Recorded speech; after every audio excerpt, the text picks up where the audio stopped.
بسم اللہ الرحمن الرحیم۔ السلام علیکم۔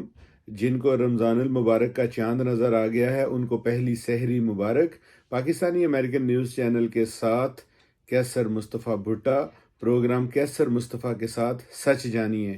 پاکستانی امریکن نیوز چینل کو لائک کریں، سبسکرائب کریں اور ممبر بننے کے لیے تھینکس پر کلک کریں۔ پاکستان تحریک انصاف نے عام انتخابات میں مبینہ دھاندلی کے خلاف بلوچستان کے دارالحکومت کوئٹہ میں احتجاجی ریلی نکالنے کے علاوہ احتجاجی مظاہرہ بھی کیا۔ احتجاجی ریلی کا آغاز تحریک انصاف کے دفتر سے ہوا۔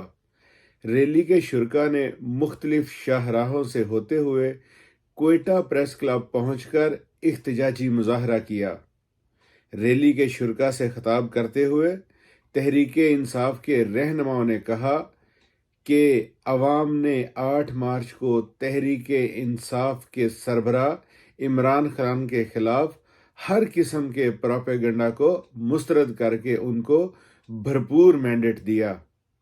ان کا کہنا تھا کہ ایک سازش کے تحت تحریک انصاف کے مینڈیٹ کو چھین کر عوامی رائے کی توہین کی گئی۔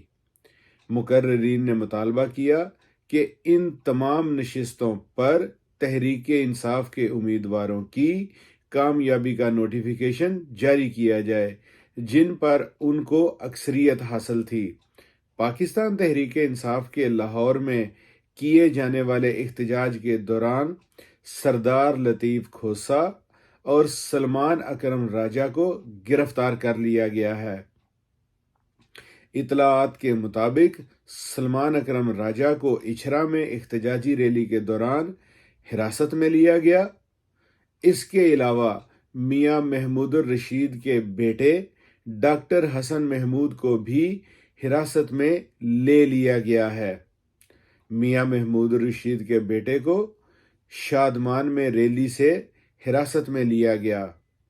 رکن پنجاب اسمبلی ہارون اکبر کو بھی اچھرا سے حراست میں لے لیا گیا ہے۔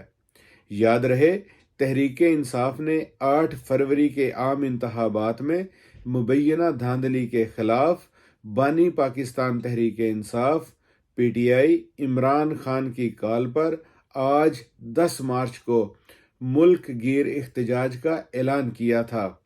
پاکستان تحریک انصاف کے ترجمان کی جانب سے جاری بیان میں انتخابی دھاندلی کے خلاف پرامن احتجاج میں شریک رہنماؤں اور کارکنان کی گرفتاریوں کی شدید مذمت کی ہے۔